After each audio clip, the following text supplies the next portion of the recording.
Olá, amigas e amigos, muito boa tarde nesta sexta-feira, 23 de outubro, dia em que saiu o resultado oficial da eleição presidencial na Bolívia. E é sobre esse assunto que eu, André Barrocal, repórter em Brasília, tenho dois entrevistados em mais uma dessas nossas transmissões ao vivo no canal da Carta no YouTube.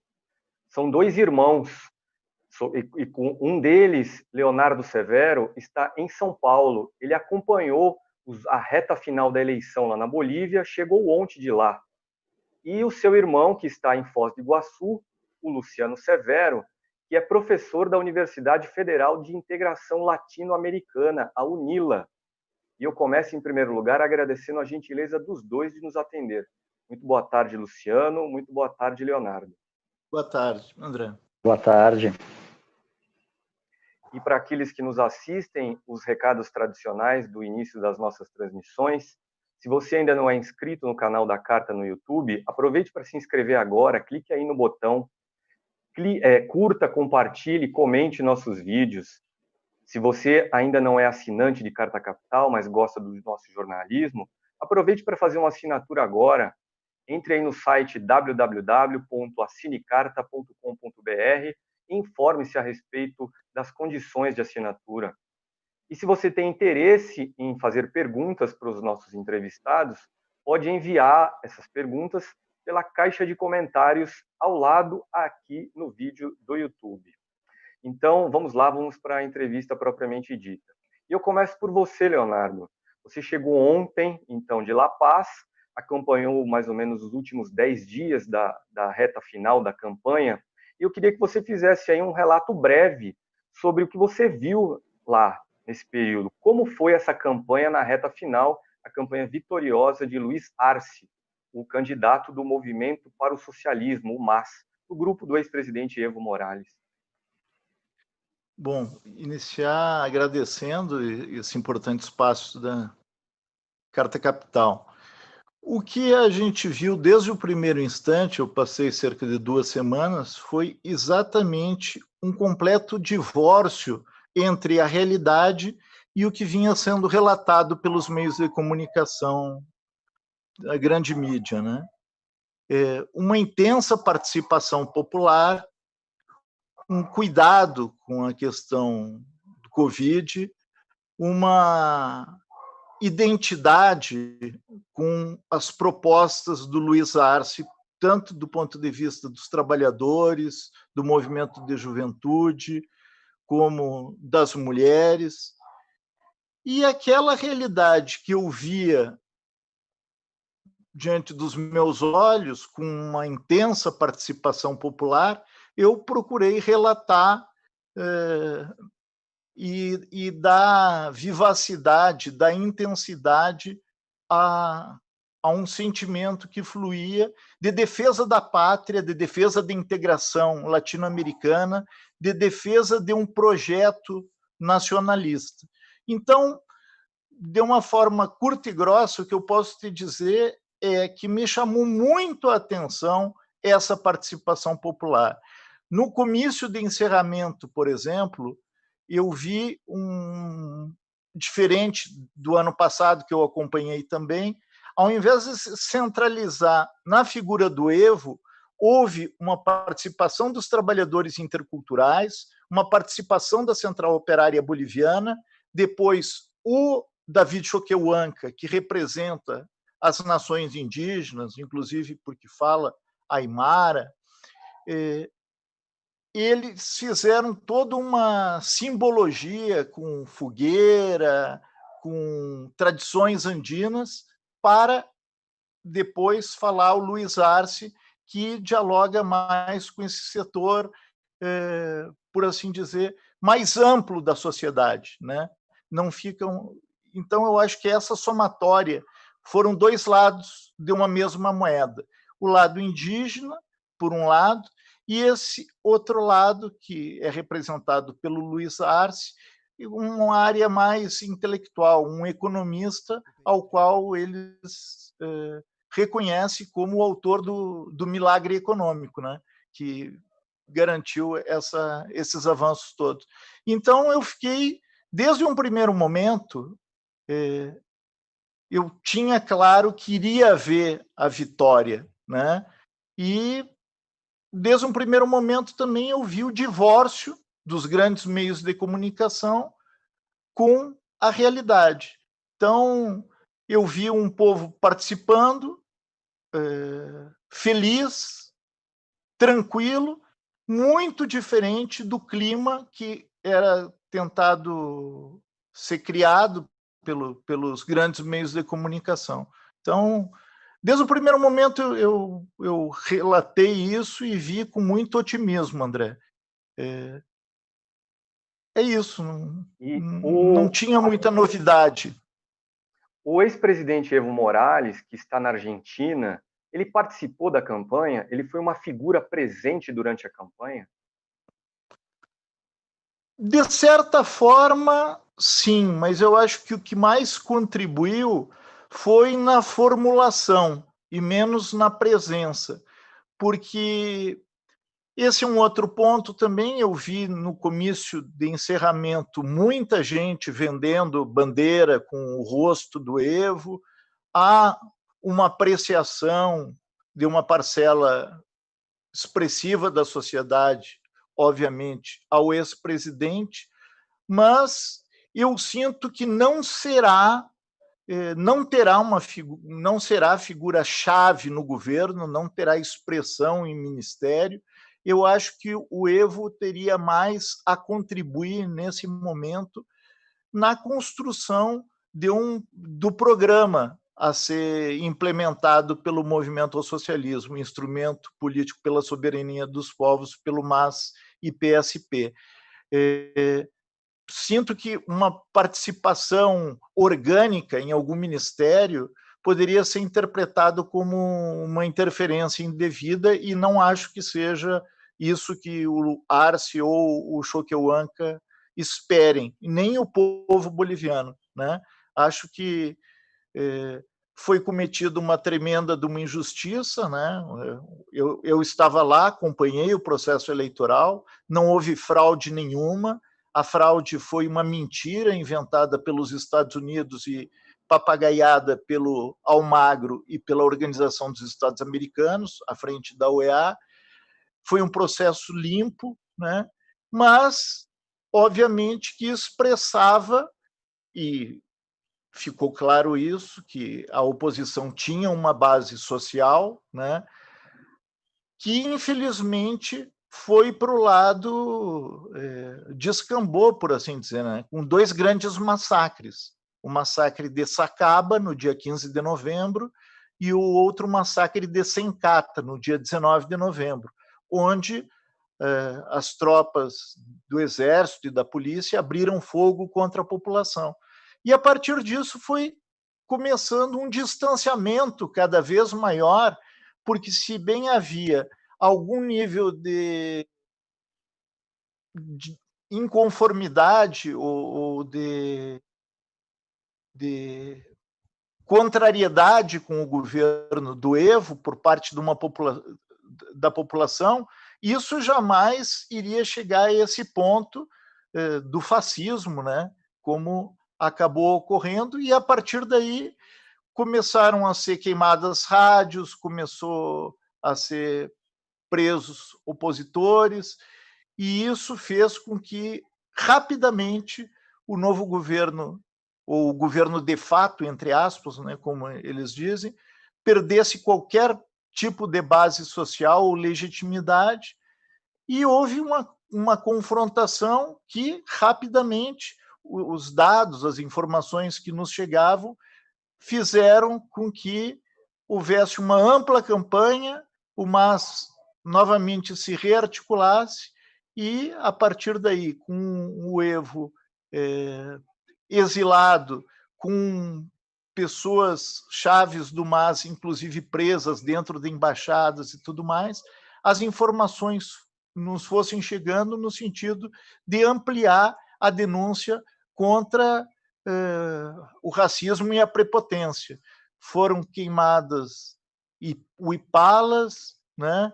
Foi feito um distanciamento imenso do novo governo para com aquela base histórica indígena construída pelo MAS, e, a partir disso, acredito que o conjunto de medidas que foram tomadas pelo novo governo de romper relações diplomáticas com a Venezuela e com Cuba, fazendo que, por exemplo, os médicos cubanos que prestavam um serviço humanitário impressionante no país deixassem que esse serviço deixasse de ser feito, que os investimentos na saúde...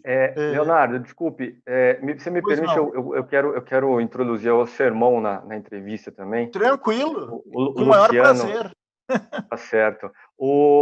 Luciano, é o seguinte, o novo presidente boliviano, Luiz Arce, ele é economista, foi ministro da Economia do governo Evo Morales na maior parte do tempo. E você um economista de formação, é professor de economia política na UNILA, universidade que eu mencionei. Então, eu gostaria de perguntar, o que você acha que a gente pode esperar deste governo Luiz Arce? Alô, Luciano? Luciano, você nos ouve, Luciano? Aqui estou. Perdão, André, boa tarde. É uma satisfação para mim participar dessa conversa. É uma satisfação imensa que possa fazê-lo junto com um irmão, né? Nunca tínhamos feito uma atividade semelhante.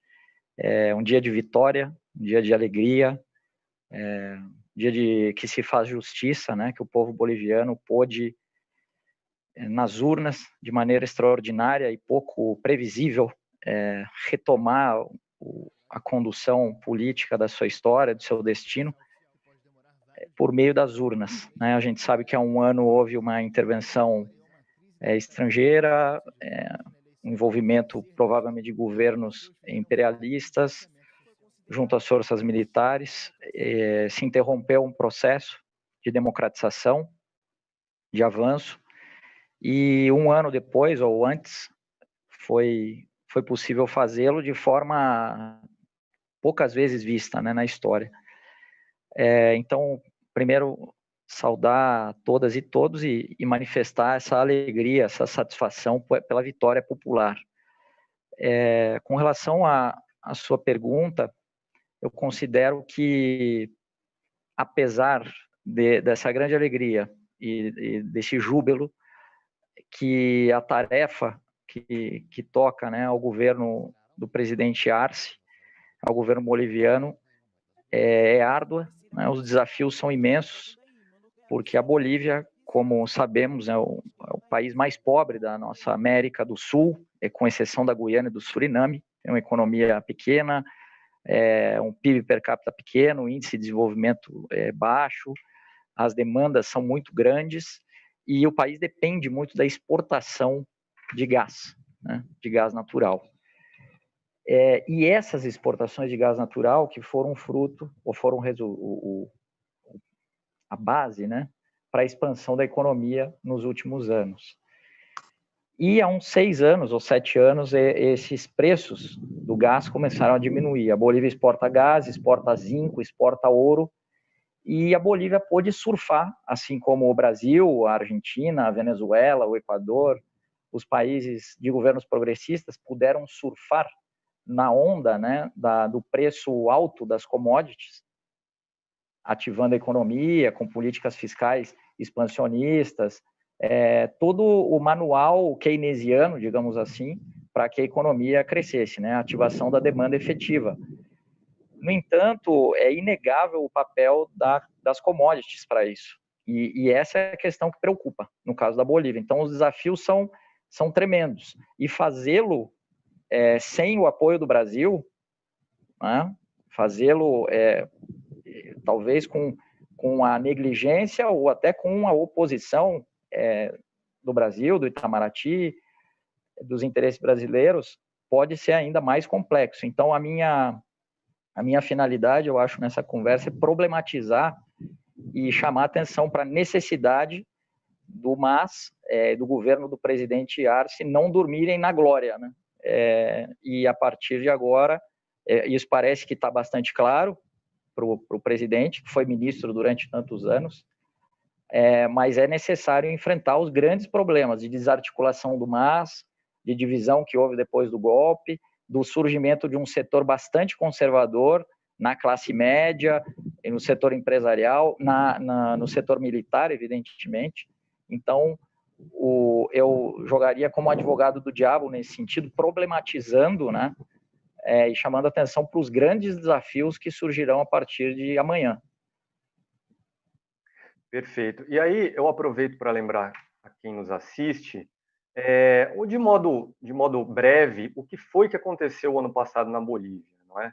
Nós tivemos a eleição em outubro de 2019, Evo Morales, então presidente, concorreu a outra reeleição, ele obteve 47% dos votos, o segundo colocado, Carlos Mesa, obteve 36%, e lá na Bolívia, duas situações permitem uma vitória em primeiro turno.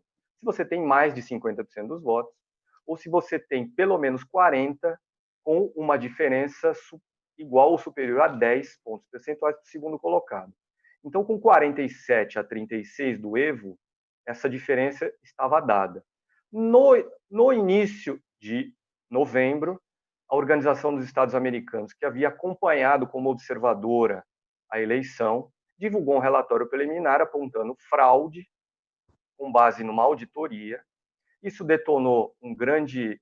A eleição que já tinha sido quente, devido à participação do Evo mais uma vez, esse relatório detonou uma série de tensões internas que culminaram no dia 10 de novembro com a renúncia do Evo Morales após uma sugestão, entre aspas, por parte das Forças Armadas para que ele saísse.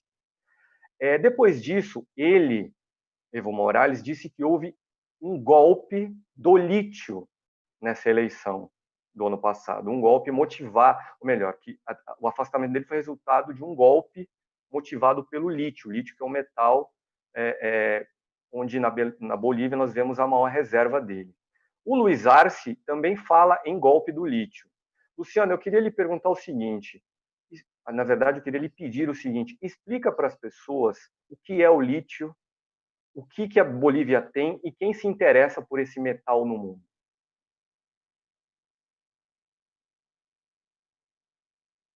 Luciano, nós não te ouvimos. Desculpe. O lítio é um mineral, então, encontrado de forma bruta na natureza, em reservatórios, ou de rochas, ou em salinas, né, que são expostas em antigos oceanos, que evaporaram, como é o caso dessa área toda do deserto do Atacama, o salar de Hombre Muerto, na Argentina, e o salar de Uyuni, na Bolívia. A cordilheira se armou, se criou um oceano em cima, e com o passar dos milhares ou dezenas de milhares de anos, o mar que estava ali evaporou, formando um grande reservatório nessas salinas, da onde se extrai o carbonato de lítio. O carbonato de lítio que hoje é usado, e cada vez mais usado, para a produção de baterias, né? Tanto na indústria de smartphones, a indústria de veículos, né, e a indústria de projéteis também. Então, o lítio é um mineral, encontrado na natureza, utilizado cada vez mais pela indústria, nesse caso como uma bateria. Então, os índices e as estatísticas apontam que até metade do século, agora em 2050, 2055, essa demanda seguirá crescendo. Muitos países já adotam, né, a obrigatoriedade de veículos renováveis, com energia renovável para circulação, né? Por exemplo, muitos países europeus só permitem a entrada de veículos no centro da cidade que tenham baterias recarregáveis, quer dizer, não emissoras, né, de gases tóxicos. O que faz com que a grande indústria de veículos, principalmente, e de computadores, de smartphone, demande muito esse mineral, que tem, como foi comentado antes, as suas maiores reservas provadas e os seus recursos nessa região chamada Triângulo do Lítio, entre a Argentina, a Bolívia e o Chile. Tá? Então, é uma área geopoliticamente estratégica, fundamental, e o golpe, ou a ideia de golpe do lítio, se referia às propostas do governo boliviano de nacionalização ou de efetiva exploração desse recurso com agregação de valor. Não exportar bateria, não exportar o lítio em bruto, mas sim a elaboração de baterias e em aliança com grandes empresas estrangeiras, né? Perfeito. E o lítio tem como aproveitamento também, entre outras coisas, em carros elétricos. Um grande fabricante mundial de carros elétricos é a empresa Tesla, de um magnata sul-africano, que também tem cidadania canadense e americana, chamado Elon Musk.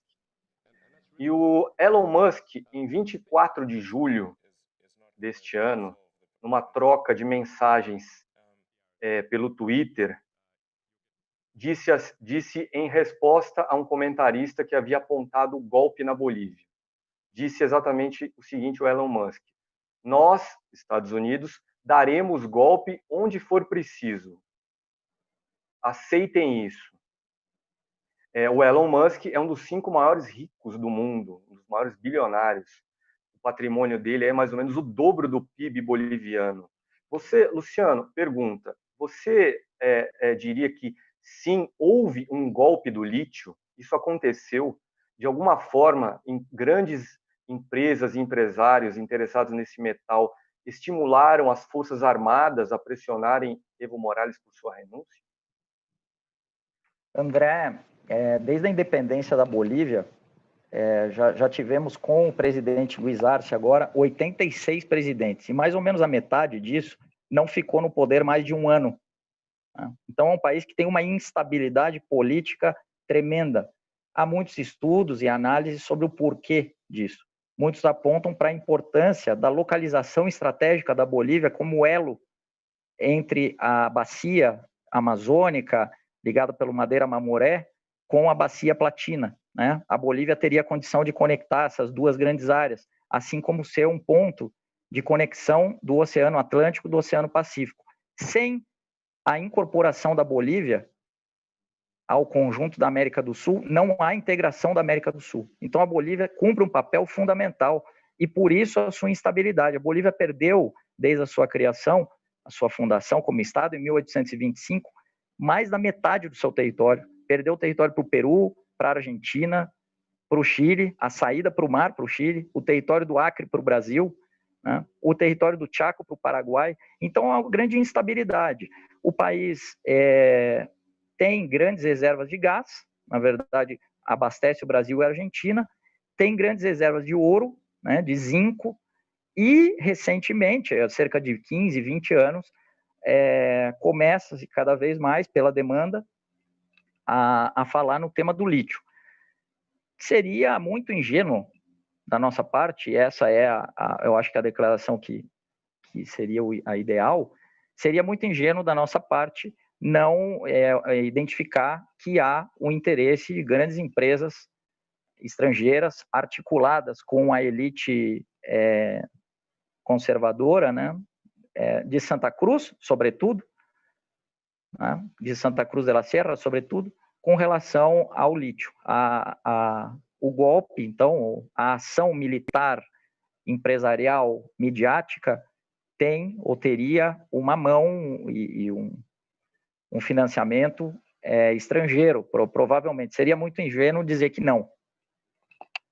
Perfeito. Eu aproveito agora para pedir ao Kaká, o nosso produtor, que mostre para as pessoas um primeiro gráfico que nós preparamos, que ele apresenta, esse gráfico, o desempenho do MAS, o Partido Movimento ao Socialismo, lá na Bolívia, o desempenho do MAS nas eleições presidenciais desde 2002. Vamos lá, Kaká, vamos mostrar para as pessoas. Então, nós vemos aí que em 2002, primeira candidatura de Evo Morales, o MAS teve 20% dos votos.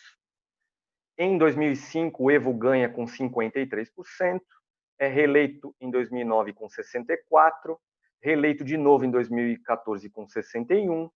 Em 2019, a eleição polêmica, 47% dos votos. e agora Luiz Arce eleito com 55% dos votos, mais ou menos o dobro do segundo colocado, Carlos Mesa, que teve 28%. Leonardo, eu gostaria de perguntar o seguinte: esses números mostram, na sua opinião, que existe uma hegemonia consolidada do socialismo hoje na Bolívia, apesar do que nós vimos no ano passado, o afastamento na marra do Evo Morales? Com certeza. E, principalmente, mais do que uma compreensão partidária e uma identidade com o movimento ao socialismo, com o MAS, eu vejo uma articulação com os movimentos sociais, como eu havia falado antes, com os trabalhadores, com o movimento das mulheres, né, com as Bartolina Cissa, com a juventude, e uma compreensão por parte do conjunto desses setores de que há um inimigo comum a ser combatido, né? Eles dizem com todas as letras a palavra pátria, eles afirmam com todas as letras a palavra soberania, eles compreendem que sem a unidade nacional, diferente dos setores entreguistas de Santa Cruz, né?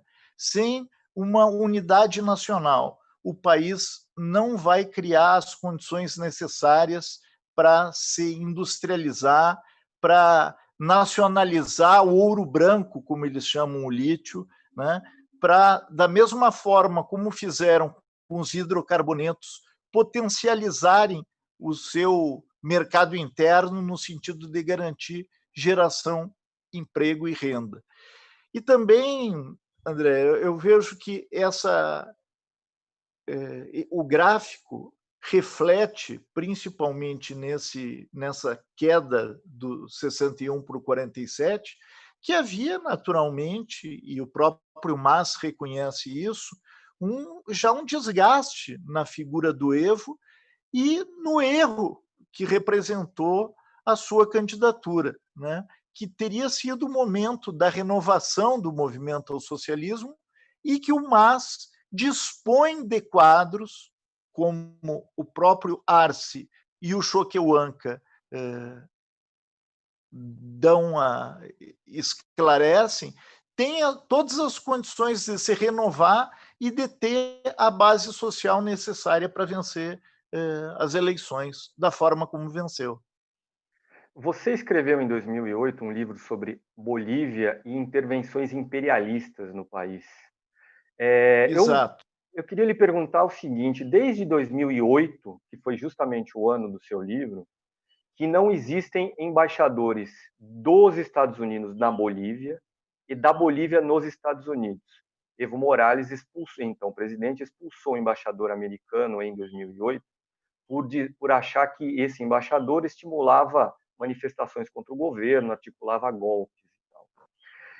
O governo pós-Morales, que agora foi derrotado, de Jeanine Áñez, tentou restabelecer essa relação diplomática, indicou um diplomata boliviano para ser embaixador nos Estados Unidos, mas nós não vimos a conclusão desse processo. Pergunta: você acha que os Estados Unidos, com Luiz Arce, voltarão a ter embaixador na Bolívia?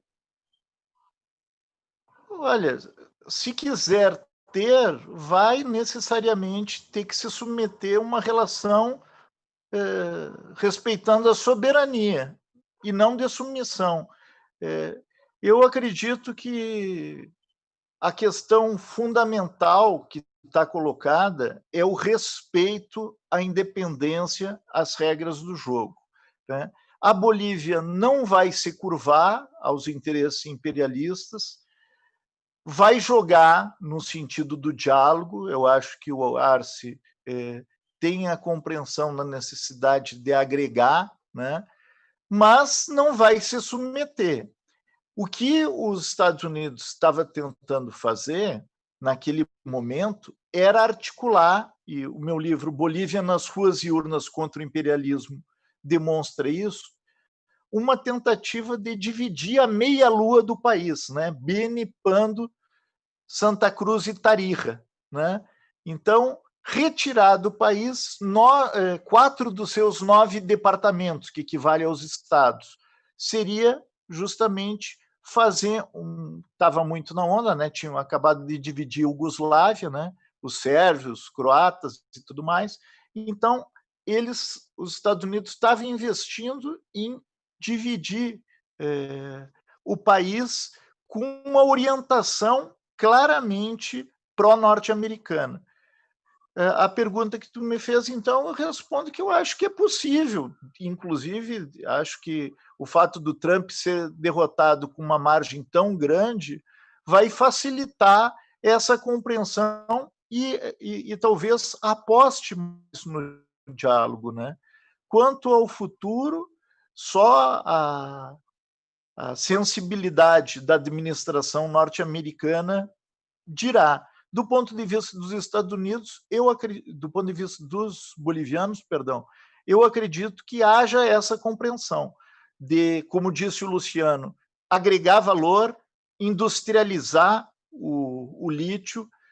Estão havendo negociações com a Alemanha e com a China para que rapidamente a industrialização do lítio represente 25 mil empregos diretos e 105 mil indiretos, e que rapidamente represente uma entrada de 5 bilhões de dólares ao ano. Isso, no caso boliviano, é algo expressivo, porque, como tu falou, André, o Elon Musk tem um patrimônio de 100 bilhões de dólares, mas o PIB boliviano é de 42,5 bilhões de dólares, ou seja, é muito superior a 2 vezes. Então, 5 bilhões, que representam a injeção desse recurso do lítio, vai permitir efetivamente ampliar e muito a demanda interna, vai ampliar a capacidade científica, tecnológica, produtiva, industrial do país, e nós vamos rapidamente, como os gráficos dirão também, vão permitir uma evolução e uma inversão do que havia em relação, por exemplo, à Guatemala, né? A Guatemala que é hoje, eu acho que um dos que se inverteu em relação à Bolívia. A Bolívia cresceu cerca de 10 anos, né, no período do Evo, a capacidade, a expectativa de vida, né, e o índice de desenvolvimento humano e tudo mais. Perfeito. E aí, já que o Leonardo falou aí da expectativa de vida e o IDH da Bolívia, eu peço ao Kaká que mostre mais um gráfico que nós preparamos, Kaká. É o gráfico de número 1, com dados, com alguns indicadores bolivianos neste século, antes e depois do governo Evo Morales. Vamos lá, Kaká, gráfico 1. Então, nós temos que, de 2000 para cá, o PIB boliviano saiu de 8 bilhões de dólares para 40 bilhões de dólares. Esse dado é o dado de 2019, são dados do Banco Mundial, esse que eu mostro para vocês agora.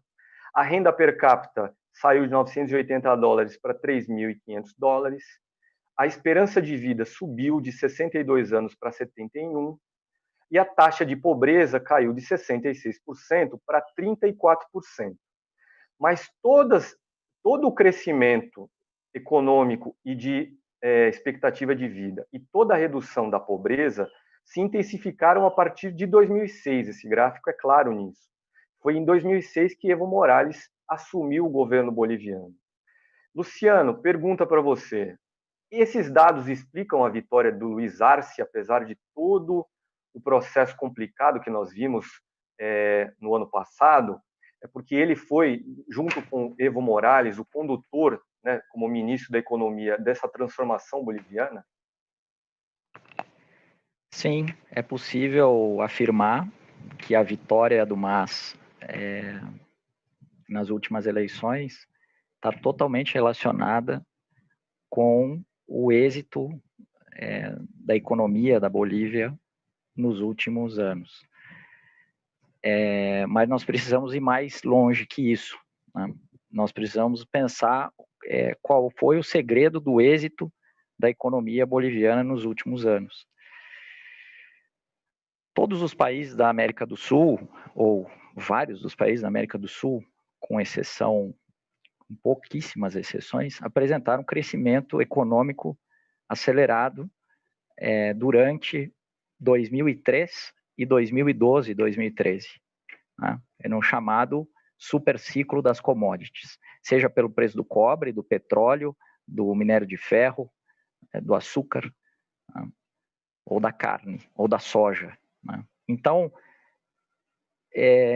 a diferença é que alguns países, de maneira mais profunda, e eu acho que o caso da Bolívia chama a atenção, utilizaram esses recursos com um esforço de pagar uma histórica dívida social que havia, um país extremamente pobre, desigual, com um regime de apartheid interno, com uma renda per capita muito baixa, e foi feito um grande movimento, um grande esforço para ativar o mercado interno por meio de transferências, de bolsas, de bônus, de estímulos financeiros, da financiarização. Houve um processo também de bolivianização da economia, porque a economia boliviana, até o começo do governo Evo, se mexia muito com o dólar, né? A perda de credibilidade na moeda foi tão grande que até a chegada do início dos anos 2000, os aluguéis eram pagados em dólares, eram pagos, né? Eu estou falando meio em espanhol, eram pagos em dólares, as compras dos supermercados, às vezes utilizavam-se dólares, então houve um processo amplo. O ministro Arce, hoje presidente, teve um papel importantíssimo nisso, de ativar mecanismos de política fiscal expansionista, né? Via gasto público, via investimento público, via estímulo ao crédito, né? Que dinamizou a economia. Houve um modelo plural, que eles chamam, de economia mista, né, onde o Estado cumpria um papel, mas o setor privado também, as multinacionais também. Há um processo de estrangeirização da terra na Bolívia, durante o governo do presidente Evo Morales também, né, um processo mais ou menos comum a vários dos nossos países. Brasileiros, né, entrando na Bolívia, na região, sobretudo lá de Guajará-Mirim, na fronteira com Rondônia, estrangeirização das indústrias de transformação, né, de cerveja, seja de refrigerantes e bolachinhas, ou seja, há um capital estrangeiro crescente, multinacionais, isso vinculado a um Estado que nacionalizou de maneira parcial, nacionalizou o gás, né, os hidrocarburos gasosos, aumentou a renda sobre essa exploração, e aí o segredo foi possível, via nacionalização do gás, via extração de um excedente maior e de acumulação interna e distribuição interna desse dinheiro para a população, ativar a economia. Respondo, então, em uma frase: os resultados econômicos sim explicam a vitória do MAS, mas o Covid também explica a vitória do MAS, né? E também o desastre que foi o governo da presidente Yáñez, do ponto de vista de articulação política com a direita mais conservadora de Santa Cruz, ou até com uma centro-direita ou com uma direita mais moderada de Carlos Mesa. Então houve um desastre de articulação político e houve um desastre econômico também, fruto do corte das transferências dos benefícios, mas também de uma pandemia que chegou e arrasou. Nós nunca saberemos, parece talvez conservador da minha parte, dizer que nós não temos como prever, nós não sabemos como teria sido um governo Evo no meio da pandemia, né? Porque a dívida externa está crescendo, o endividamento público está crescendo muito, o preço do gás está caindo, e o papel do Brasil nisso é fundamental. Talvez a gente fale em outro momento, mas é que o Brasil tem diminuído muito as compras de gás da Bolívia, potencializando essa situação também. Há um problema econômico na Bolívia, sério, e que explica a vitória do MAS, porque as pessoas têm uma expectativa tremenda de que o presidente Arce voltará a gerar o crescimento, e isso não tá colocado de maneira obrigatória, pode ser que não aconteça. Daí a grande responsabilidade. Numa entrevista para o jornal Folha de São Paulo, publicada esta semana, o Luiz Arce disse que quer renegociar o contrato fechado pelo governo Jeanine Áñez com o Brasil na área de gás. Luciano, esse contrato foi desvantajoso para a Bolívia? Pergunta 1. E pergunta 2, como você imagina que será a relação entre o governo brasileiro, que é de extrema-direita, com o novo governo boliviano, que é, de novo, um governo socialista? Primeiro, o acordo foi desvantajoso para a Bolívia, sim. O gasoduto é pensado desde os anos 50, começou-se a construir durante o governo do presidente Fernando Henrique, o presidente Lula inaugura, e a partir daí o Brasil consegue exercer um papel que é o papel de financiador da integração e financiador da economia boliviana também. Com uma obra de infraestrutura, o Brasil importava esses 5 bilhões de dólares que a exportação de lítio poderia vir a trazer proximamente, já havia por parte do Brasil com o gás. O Brasil chegou a comprar cerca de 4 bilhões de dólares anuais de gás da Bolívia. Tá? O contrato era do abastecimento de 30 milhões de metros cúbicos, a medida em BTU, né, diários, 30 milhões de metros cúbicos de gás. O Brasil compraria por dia da Bolívia, no máximo 30, no mínimo 24. Mas o Brasil sempre pagaria esse valor, e sempre pagou esse valor. A queda começou a acontecer, André, colegas, ouvintes e espectadores, a queda começou a acontecer a partir de 2016. Em 2016, o Brasil começou a diminuir as compras de gás da Bolívia. Havia, de certa forma, dentro do contrato, mas na parte mais baixa do contrato, que era de importar no mínimo 23, 24 milhões de metros cúbicos por dia, e isso representou já para a Bolívia uma caída, né, uma queda, uma diminuição do seu ritmo de crescimento. Então, o primeiro ponto é esse. O governo brasileiro teria que renegociar em março de 2019 o acordo com a Bolívia entre a YPF-B, a estatal boliviana, e a Petrobras. Devido ao golpe de Estado na Bolívia no fim de 19 e as tensões da eleição, não ocorreu essa renegociação, que ocorreu só agora. O preço é muito menor que o Brasil. O que se fala é de uma redução de pelo menos 3,5 vezes no valor da importação de gás. O Brasil precisa desse gás, a indústria paulista vive desse gás. Esse gás passa por Curitiba e vai até Porto Alegre, o gasoduto, né, o Gasbol. Então, para a Bolívia, é fundamental uma nova conversa, porque pelo menos voltar a ser o que era o valor anterior a essa última negociação. E aí engato com o segundo questionamento, que são as relações entre o Brasil e a Bolívia, a partir desse novo cenário. Eu acho que para a Bolívia é fundamental o respaldo do Brasil, e graças à existência do gasoduto, o gás da Bolívia é fundamental para o Brasil. Então, o ideal era que houvesse, de parte do Itamaraty, de parte da sociedade brasileira organizada em câmaras de comércio, câmaras industriais, em associações comerciais, federações de indústria, uma atenção com relação a esse tema. Para o Brasil também não seria nada bom ficar sem o gás da Bolívia, né? Mas para a Bolívia seria terrível ficar sem a importação brasileira. Chegou a 4 bi, hoje ronda a casa de 1 bi. Então caiu muito, né? Caiu para 1/4 a compra de gás brasileiro da Bolívia. Nesse sentido, é fundamental que os dois governos, apesar das dificuldades que há, apesar da postura do Itamaraty, que houvesse na diplomacia brasileira, no setor empresarial brasileiro, a compreensão da necessidade dessa articulação. Tanto é assim que o presidente Evo Morales veio à posse, né, do presidente Bolsonaro.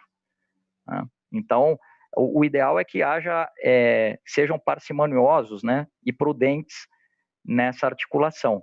Se bem o presidente brasileiro não ajuda, oxalá o Itamaraty, o setor empresarial, pudesse pressionar, porque nós precisamos do gás da Bolívia. E a Bolívia precisa do gás do Brasil. Senão, complica. A Argentina está comprando mais, mas a Argentina não consegue aumentar muito as suas importações de gás boliviano. E aí a Bolívia fica exportando zinco para o Japão, para a Coreia, e ouro de avião para a Índia e para os Emirados Árabes, ou apostando no lítio com empresas transnacionais da Alemanha e da China.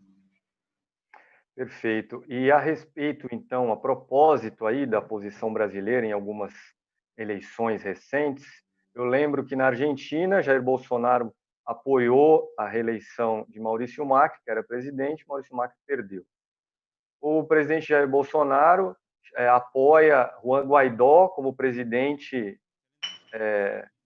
venezuelano. Nicolás Maduro até hoje segue presidente firme e forte na Venezuela. E agora, o presidente Jair Bolsonaro não tinha, evidentemente, uma simpatia pela vitória de Luiz Arce, ganhou Luiz Arce. Mas, Leonardo, eu te pergunto, havia na Bolívia um candidato que era uma espécie de Jair Bolsonaro, não? Uma direita cristã, uma extrema-direita. Quem era esse personagem? Então, era o Camacho, que fez 14% dos votos, era a extrema-direita, né?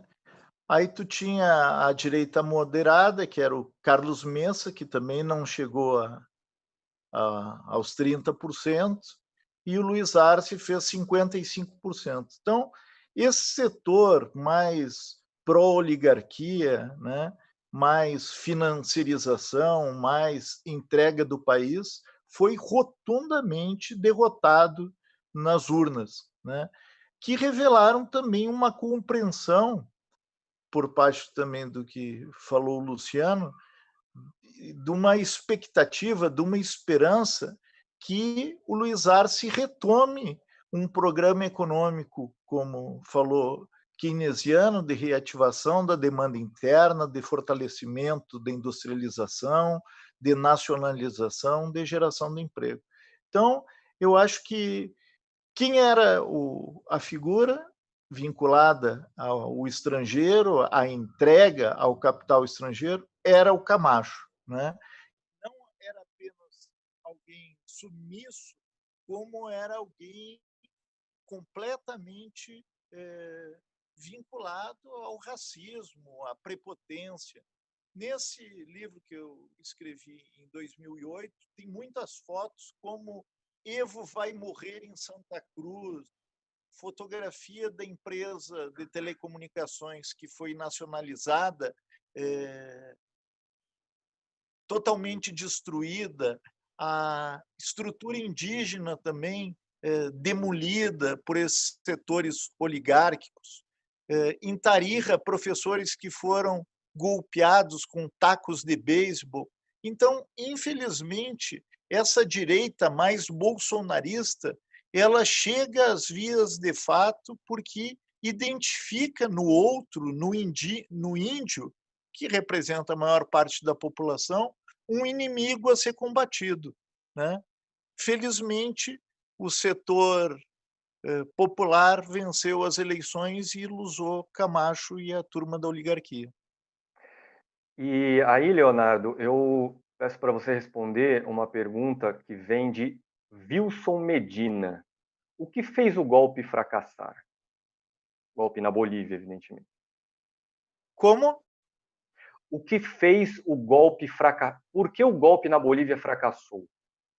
Fracassou, eu suponho que está subentendido aqui, porque foi derrotado agora nas urnas com a volta do MAS ao poder. Bom, foram uma série de medidas, né? Em primeiro lugar, eles tinham todo um discurso que, obviamente, era falso, né? De que o Evo era um ditador, tudo aquilo que eles projetavam sobre o MAS, eles executaram, né? Então, 10 de novembro, o Evo sai para o exílio, 15 de novembro, há uma mobilização grande dos cocaleiros, são interceptados e mortos, né? Há dezenas de mortos, oficialmente 10 mortos em Sacaba, centenas de feridos e presos. No dia 15, em Sencata, novamente, mortos, feridos e presos, e começa a haver, por parte da população, uma tomada de consciência de que o objetivo do afastamento do Evo era algo etnocentrista, havia um preconceito grande contra as 36 nações indígenas. A Bolívia é um estado plurinacional, né? São 36 nações que têm direito aos seus costumes, às suas línguas, ao seu modo de ser.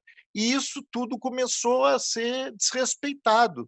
O Ipala foi queimada, a Agnes entra no Palácio de Governo com a Bíblia na mão, com o terço, naquele estilo do mais retrógrado, né, possível, ao estilo bolsonarista. Então, as pessoas vão tomando consciência de que ali na Bolívia havia um Estado indígena que respeitava a sua tradição histórica de luta, de construção de uma nação independente, e que naqueles anos, naqueles quase 14 anos, houve não apenas do ponto de vista dos bônus, né, como falou o Luciano, o bônus dignidade, que garantia direitos para os aposentados, o bônus Juanas Urdui, que garantia alimentação para as crianças de até 2 anos, né, garantiam ali uma ajuda para as mães,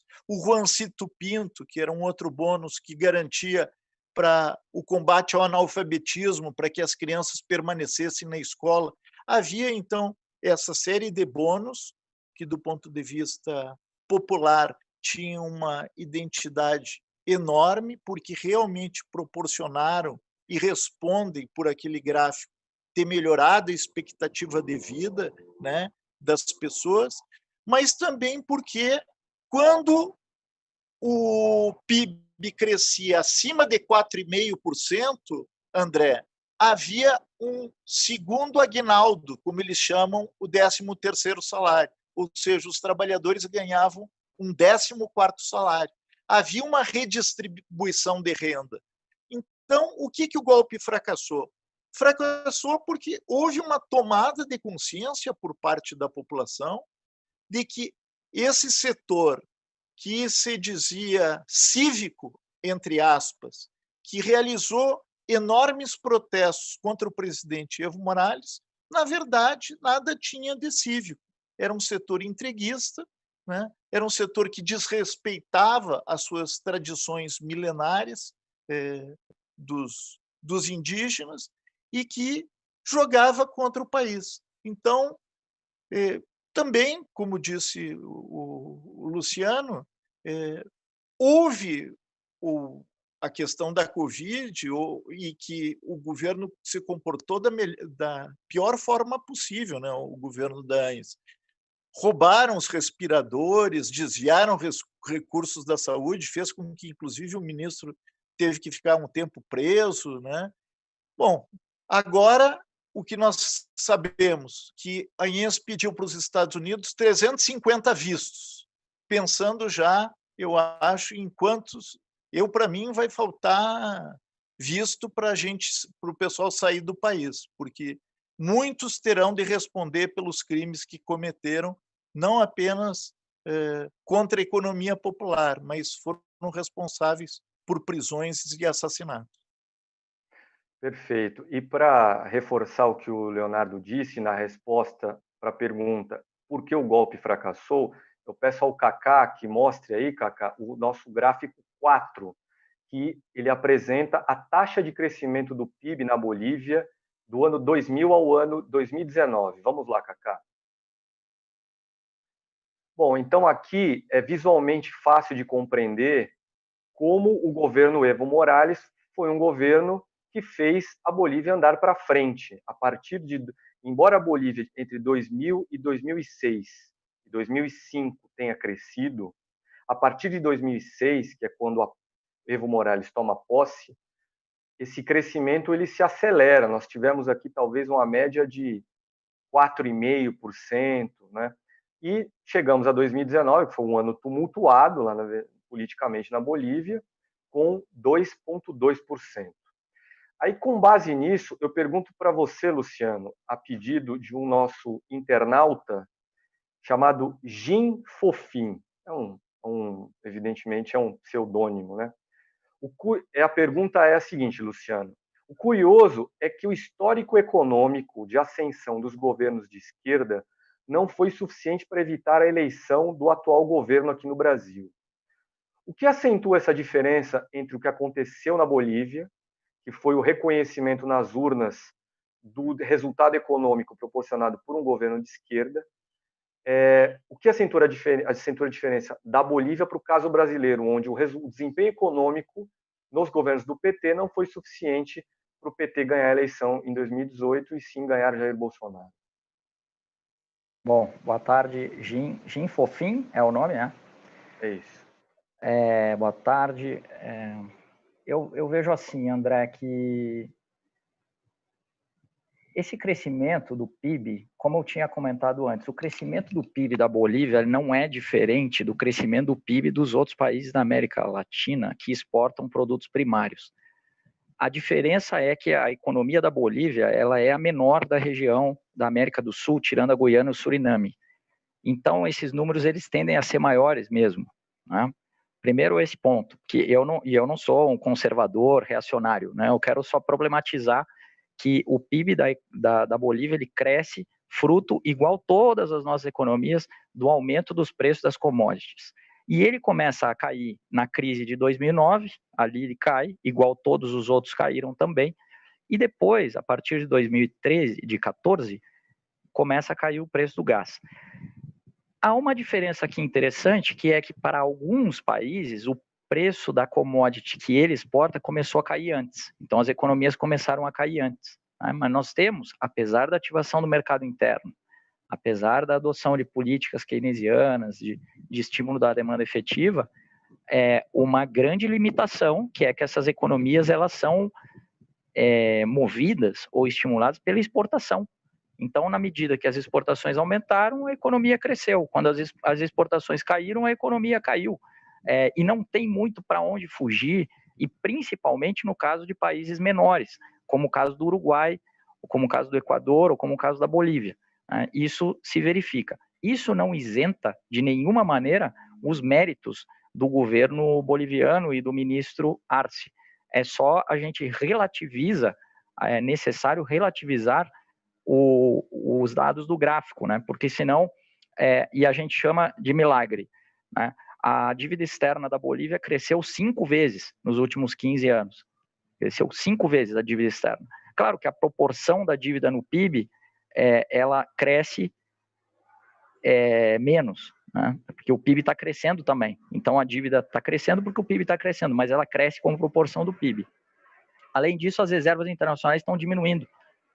As reservas internacionais da Bolívia estão diminuindo. Um caso clássico de problema causado pela restrição externa, quer dizer, queda das exportações, e o ritmo da economia boliviana tende a cair mais. Depois vem a Covid, representa mortes, desastre, perda de vidas humanas e paralisação de empresas, a diminuição do preço do gás, quer dizer, a tendência é de queda, né? Agora, eu interpreto da seguinte maneira: no caso do Brasil, a grande diferença que nós poderíamos considerar com relação à Bolívia, eu acho que é a forma que eu vejo.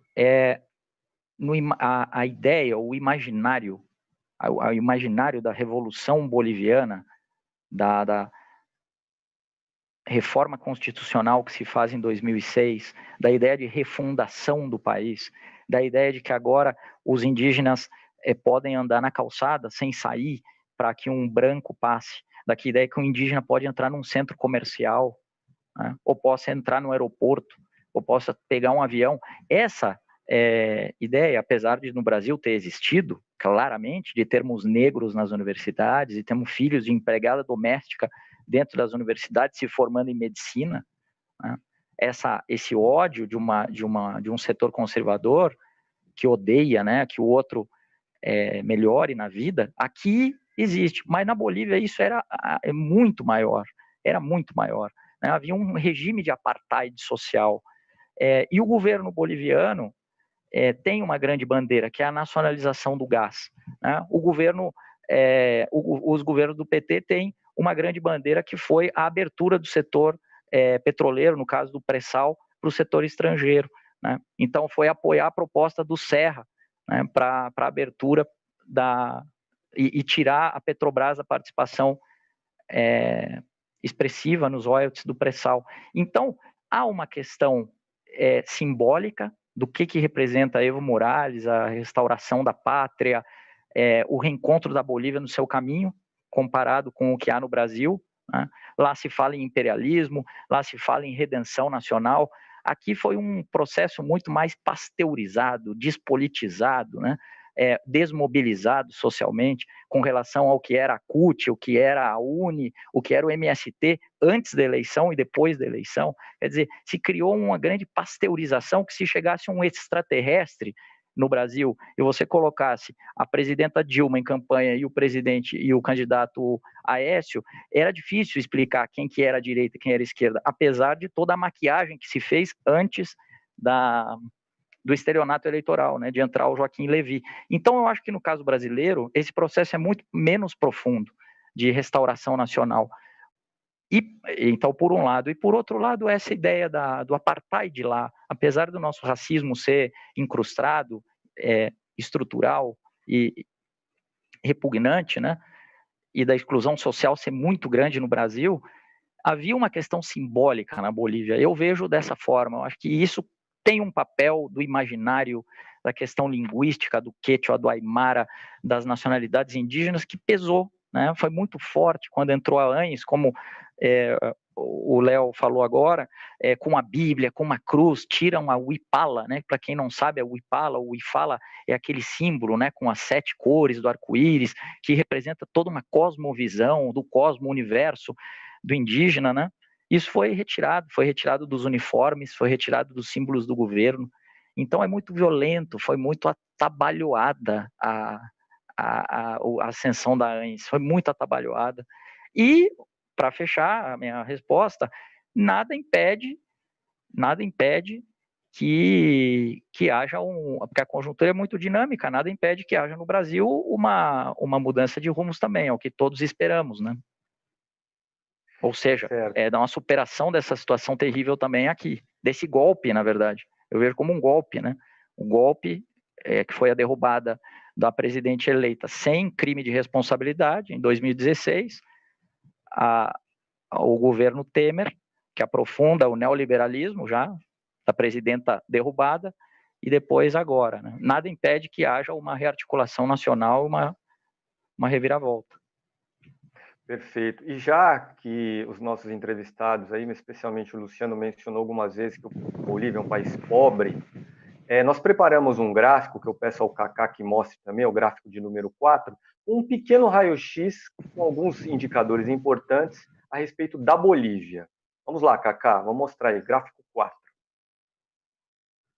Então, a Bolívia é um país de 11 milhões e meio de habitantes, é a população do Paraná, que é o 5º maior estado em população no Brasil. O PIB boliviano é de 40 bilhões de dólares, foi esse o tamanho em 2019.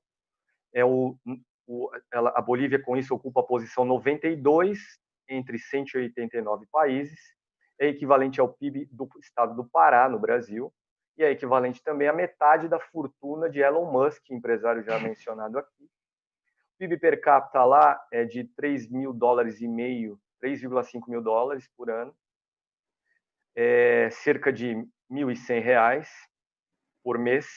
A pobreza atinge 35% da população, a esperança de vida ao nascer é de 71 anos, aqui no Brasil é de 75, e o IDH da Bolívia é o de número 114 no mundo, do Brasil é número 78. Mas aí eu volto e pergunto para você, Leonardo, a pedido de mais um internauta que nos assiste, o Eugênio Ramos. Como o judiciário e a imprensa se portaram durante a eleição presidencial lá na Bolívia? Da pior forma possível, né? Porque foram praticamente enquadrados por esse setor militar, né? Na verdade, o judiciário foi sufocado, amordaçado, porque havia um setor militar altamente conservador disposto a tudo, né? O que nós tivemos na área dos direitos humanos, uma trincheira de defesa, inclusive que foi responsável, a Defensoria do Povo fez esse relatório dos crimes cometidos pelo governo Danes, né? Com nome, hora e local dos responsáveis pelo golpe e pelos absurdos que foram cometidos. Havia, na verdade, uma tentativa de praticar um governo de tábua rasada, não deixar qualquer espaço para o contraditório, né? Era uma política efetiva de terrorismo de Estado, onde, infelizmente, o judiciário e os meios de comunicação se prestaram a ser agentes dessa intervenção. Do ponto de vista dos meios de comunicação, também é importante ressaltar que, durante o governo do Evo, não foram feitas as transformações pedidas ou reivindicadas pelo setor indígena ou dos trabalhadores ou das comunidades. Houve efetivamente avanços, havia uma articulação, inclusive, da rede de povos originários, que deu vez e voz às nações indígenas com as suas próprias características, mas isso não foi suficiente para romper a, vamos dizer assim, censura que havia do ponto de vista do campo eletromagnético, em que emissoras de rádio e televisão continuaram fazendo o jogo das oligarquias locais e os movimentos sociais não conseguiram ter o apoio prometido, inclusive, pelo Evo durante o seu segundo mandato, e que seria um reflexo da Constituinte, de não haver possibilidade de termos oligopólios ou monopólios de mídia, de termos a necessidade de garantia do contraditório, ou seja, isso, infelizmente, não foi possível, não havia essa rede de comunicação plural na Bolívia, e ficou mais fácil, então, para os golpistas, de posse desse mandato, né, se articularem com os setores golpistas e silenciarem a oposição. Foram queimadas cerca de 56 rádios indígenas, silenciados seus profissionais, né? Terrorismo de Estado se impôs e, a partir disso, nós tivemos com muito mais facilidade a imposição da linha pró-norte-americana. Perfeito. Nós vimos, depois da vitória de Luiz Arce, a ex-presidente Dilma Rousseff fazendo o seguinte comentário: que a vitória inspire os povos do nosso continente que sofrem com regimes neoliberais e autoritários. Luciano, eu te pergunto, a pedido do Hermógenes Saviani Filho, a vitória da esquerda na Bolívia e uma possível vitória de Joe Biden nos Estados Unidos podem ser uma reversão do avanço da direita na América do Sul? Bom, obrigado pela pergunta. Com certeza sim, né? Nós temos que estar... Eu sou professor universitário, né? Então eu tenho que ser otimista, né? O dia que eu não for mais otimista, eu mudo, eu vou fazer outra atividade, né? Eu acho que a gente tem que estar acompanhando permanentemente a realidade e tentando extrair da história, né, que é o nosso único laboratório, que a economia, o único laboratório que a economia tem é a história. Então, e a história nos motiva, que a história é a história das lutas, das mobilizações, das conquistas, né? Não são histórias com homens brancos, né? E dentro de palácios assinando tratados. São a história dos povos lutando, né? Em guerras, em confrontação, em exigências de direitos. Então, nessa busca, né, na busca pelo desenvolvimento, pela satisfação das necessidades materiais, das necessidades não materiais da nossa sociedade, nós fomos avançando. Inventamos até o telefone celular, inventamos a poesia, inventamos o amor, inventamos Deus, né? Então, a grande vitória do cérebro humano em busca da redenção, da satisfação. Os povos indígenas têm muito disso, né? Os povos indígenas têm muito esse resgate da sua condição, da sua vinculação com a terra, do seu espírito, né? De vitória sobre a natureza, inclusive, né? Os incas são isso, né? São a transposição de leitos de água, aquedutos, curvas de nível para produção, modificação genética de sementes, quer dizer, não tem nada disso de neoliberal, de conservador, direita, né? Os próprios incas têm isso, os astecas têm isso, os povos têm isso, na busca da sua redenção. E eu acho que essa é a nossa história. Nós estamos passando por um momento muito complicado no Brasil, que é um momento de pobreza, né, da nossa política, fruto, entre outras coisas, de uma operação externa, financiada pelos americanos, com a CIA, com o Departamento de Estado, com o juiz de Curitiba, né, que inventaram uma grande desculpa para frear as empresas nacionais, para deter o crescimento do Brasil, o processo de distribuição de renda, né, um processo lento, complicado, todo cheio de defeitos, mas que estava avançando, e sem dúvida a vitória de Luiz Arce na Bolívia representa uma expectativa positiva, né? A esperança no ser humano, a esperança na coletividade, frente à cegueira do individualismo, o resgate do nacionalismo latino-americano, porque é uma vitória que não é de um nacionalismo xenofóbico, né, boliviano, é uma vitória da América Latina. As músicas que se cantavam, os versos que soavam lá nas passeatas, nas mobilizações, são músicas nossas, né, de Mercedes Sosa, músicas argentinas, músicas venezuelanas. Então tem um grande espírito de estímulo. Sem dúvida, ontem o presidente argentino Alberto Fernandes falou, inclusive, que o plano é retomar o Unasul, por exemplo, né? Então isso é interessante, como abre janelas, né? O ex-presidente colombiano Ernesto Samper também falou, o Unasul não está morta. Eu não sei se esse é o caminho da Unasul, mas o que transmite uma vitória dessa, né?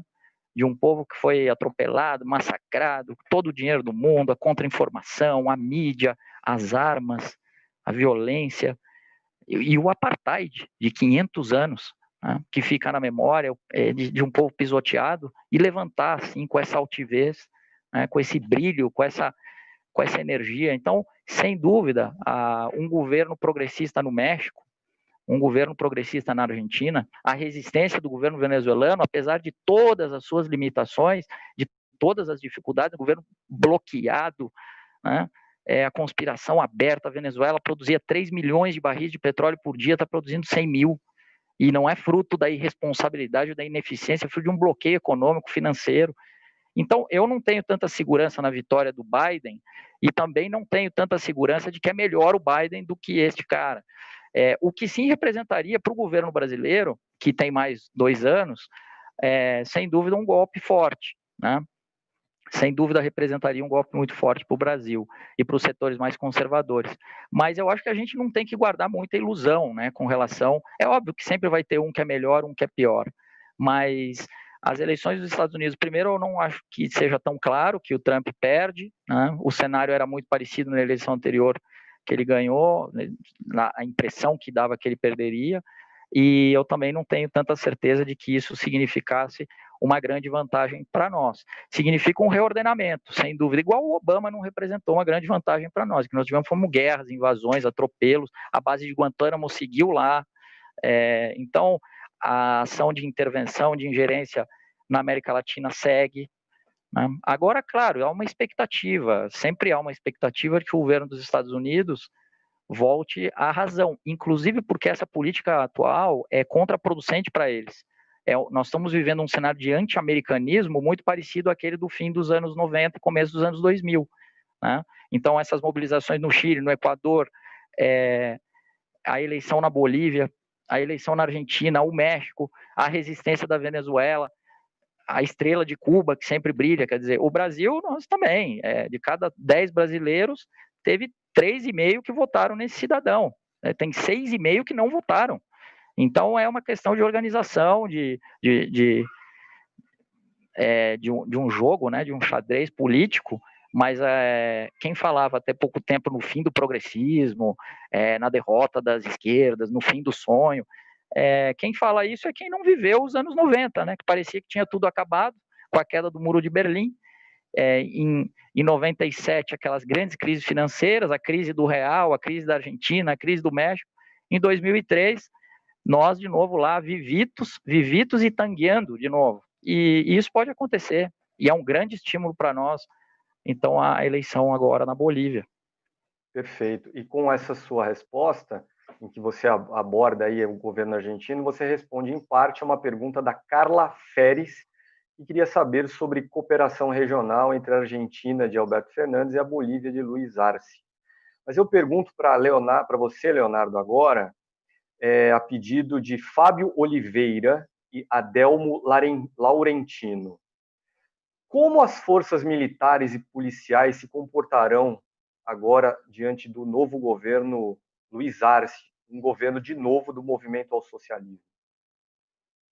Bom, todo o discurso do Arce, do Choquehuanca e do conjunto da militância e dos dirigentes do movimento socialismo foi no sentido de que vai haver justiça em relação aos mortos de Sencata e Sacaba, aos inúmeros feridos e presos, aos inúmeros atropelos que foram feitos pela alta cúpula militar e policial. Então, a primeira questão eu acho que esse pessoal todo vai em cana, vai ser preso por uma questão de justiça, porque senão não vai haver diálogo nacional possível. Então, o que eu acho que vai ser feito? Durante o governo do Evo, foi estimulada, inclusive, a formação de escolas militares com capacitação, por assim dizer, anti-imperialista, né?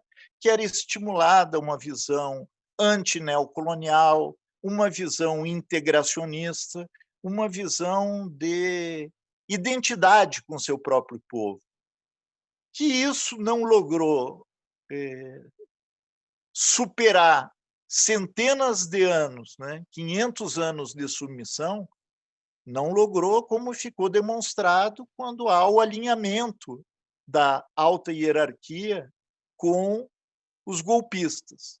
Neste momento, vão haver juízos, vai haver um julgamento, esse pessoal vai ser responsabilizado, vai ser criminalizado para que a Bolívia se reencontre com a sua própria história.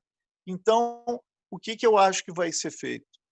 Vai haver justiça, vai haver uma depuração no alto mando e vão começar a ser estimulados diálogos entre esse setor militar e os movimentos sociais, no sentido de superar esse trauma que ficou, né? Então, a primeira responsabilidade que o governo do Arce tem, e isso ele deixou claro, né, é fazer justiça, é virar essa página de abusos e atropelos que foram cometidos. Eu mostrei aqui, né, o documento da Defensoria do Povo, mais de 300 páginas, dando nome, sobrenome e endereço, né, tanto das vítimas como dos responsáveis, e agora é fazer cumprir o que diz a lei, ou seja, matou, prendeu, abusou, atropelou, vai ter que pagar, né? E a partir da construção da justiça, nós vamos construindo um novo país. Eu tenho essa expectativa e sou bastante otimista em relação às medidas que vão ser tomadas, porque foi esse o discurso que fez com que o Arce também saísse tão vitorioso, né, em Sakata e Sencata. Houve urnas que dos 140 votos, o MAS teve 140 votos. Essa é a disposição do povo boliviano. Perfeito. E eu tenho aqui o comentarista Daniel Souza, que pede para dizer a vocês parabéns, professor Luciano e professor Leonardo, excelentes considerações. E com esse comentário, eu encerro a nossa entrevista, fico por aqui. O combinado era 1 hora de entrevista com os nossos 2 convidados, estamos a mais de 1h20. Então, eu queria agradecer gentilmente a paciência dos dois. Em primeiro lugar, a você, Leonardo, jornalista que acompanhou de perto a eleição na Bolívia. Muito obrigado por dividir conosco. Eu que agradeço, André. O que você aprendeu. E a você, Luciano, economista e professor universitário, também muito obrigado pela gentileza, pela paciência e por ter prestado aí as informações para quem nos assistiu até agora. Obrigado, André. Eu agradeço a oportunidade e saúdo a todos os espectadores. Muito bem, então eu fico por aqui com os recados de sempre, que são os mesmos do início. Se você ainda não é inscrito no canal da Carta no YouTube, aproveite para se inscrever agora, clique aí no botão, curta, compartilhe, comente nossos vídeos. Se gosta do jornalismo da Carta, mas ainda não é um assinante nosso, aproveite para se tornar um assinante agora, entre aí no site www.assinecarta.com.br e se informe a respeito das condições. Então é isso, um grande abraço a todos e até a próxima sexta-feira com mais uma entrevista.